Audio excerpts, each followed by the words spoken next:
የእመቤታችንን ዝክር የምትዘክር አንዲት ሴትዮ ዝክሯን ስትዘክር ልጇን የ3 ወር አካባቢ ልጅ ነው ትታው ወጡ እየተሰራ ያ ልጅ ጅብ ገብቶ ልጁን ይዞት ሄደ። የሰማችሁ ነው። ሰው ሐሜት ጀመረ።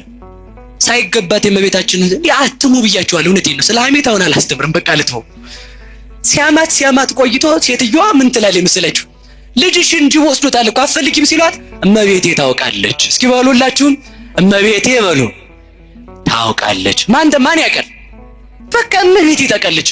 እኔ የሚገርመኝ ልጁን ማምጣቱ አይደለም እኮ ድንግል ማርያም ጅቡ ወስዶት 3 ቀን ያህል ቆይቷል። ልጁ ስንት ቀን ባሉ ነገሩ ይጂ 3 ቀን ያህል ጅብ የበላው ሰው ይመጣል አይመጣም? ባሉ ነገሩ ይጂ በጣም ነው የሚገርመው። ከዚያም በኋላ ዝክሯን ከጨረሰች በኋላ ሄዳ ከመቤታችን ስላድኖ ላይ የጌታን ስዕል ይዛ ቆርጣ በመቀስ ወስዳ በሳጥን አስገብታ በሽቶ አድርጋ ልብሱን አልብሳ እመቤታችንን አልቅሳ ልጅን ካላመጣሽ ልጅሽን አልሰጥሽም ብላ ቤቷን ሄደች። የሰማችሁ ነው። ልጅን ካላመጣሽ በልስኪ ምንሽን አልሰጥሽም። እንዲህ ያለ እኮ ይቻላል። በእመቤታችን ማንችል የለም። በቃ ነው ያወራላችሁ። አይሁድ ሲተፉበት ብናየውም ክርስቶስ በጽርሐ አርያም አለ። አይሁድ ሲያስሩት ብናየውም ክርስቶስ እስራት ይፈታል። አላውያን ሲዘብቱበት ብናይም ስላድኖ የሞተን ያስነሳል። ከህሊናችን ፈጽሞ ክብሩ አይወርድም በፍጹም። ተመልከቱ፣ በመጨረሻ ጊዜ ተመልከቱ። በሶስተኛው ቀን ማታ እመቤታችን ከምሽቱ 3 ሰዓት ላይ በራ አንኳኳችላል። የማንን ንገሩኝ እንጂ ምን ይዛ ይመስላችኋል? ባሉ ንገሩኝ እንጂ ጅብ በልቶታል አልበላውም? በልቶታል እኮ። ከየት አመጣችሁ? እመቤታችን ካለች ከሞት አፋፍ እንኳን ብትሆን ትመጣለች። ለምን? ልጇ ህይወት ነዋ።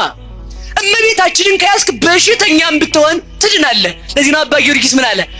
ጽኑ በሽተኛ ስለሆንኩ ወደ ጽኑ መድኃኒት ተጠጋኋል። ጽኑ መድኃኒት ማናት? የመድኃኒት ቦታ ድንግል ማርያም ናት። የብርሃን ቦታ ድንግል ማርያም ናት።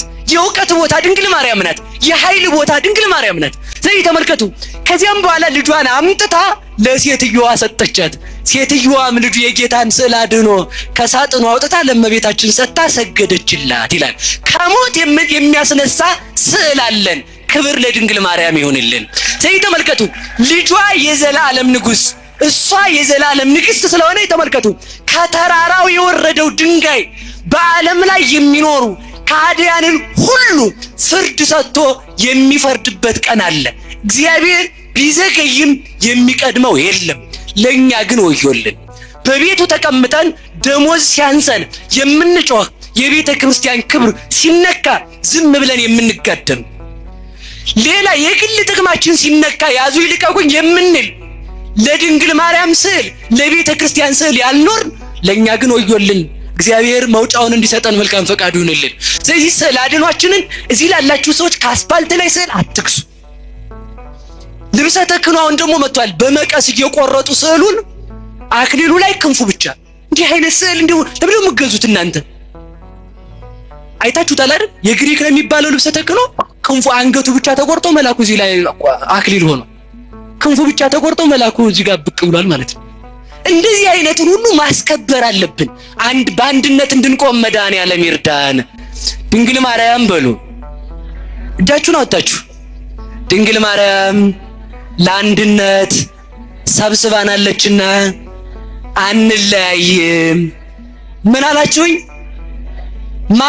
ስንት እናት ስላለን፣ ስንት አባት ስላለን፣ ስንት ምግብ ስላለን፣ ስንት ርስት ስላለን፣ ስንት ሀገር ስላለን፣ ስንት ንጉስ ስላለን፣ ስንት ጠባቂ ስላለን፣ አንድ ጠባቂ እግዚአብሔር፣ አንድ እናት ድንግል ማርያም፣ አንድ ሀገር መንግስተ ሰማያት፣ አንድ እረኛ ክርስቶስ፣ አንድ ንጉስ እግዚአብሔር፣ አንድ ምግብ ስጋው፣ አንድ መጠጥ ደሙ፣ አንድ ሐሳብ ወንጌል፣ አንድ ህዝብ እኛ። እግዚአብሔር አንድ ሲሆን ሶስት እንደሆነ፣ ሶስት ሲሆን አንድ እንደሆነ፣ ሶስትነቱ በአንድነት እንዳልተጠቀለለ፣ አንድነቱ በሶስትነት እንዳልተከፈለ፣ እኛም ብዙ ስንሆን አንድ ስንሆን ብዙ ነን። ከዚህ ማይበር እንዳንወጣ መድኃኔዓለም ይርዳን። ከተራራው የወረደው ድንጋይ መልሶ ዓለምን የመላው ከሰማይ የመጣው የእግዚአብሔር ቃል የእግዚአብሔር አብ አካላዊ ቃል ከድንግል ማርያም ስጋ ነስቶ ሞትን ድል አድርጎ ለዘላለም ነግሶ የኖረ እሱ በቤቱ ያጽናን። ስብሐት ለእግዚአብሔር።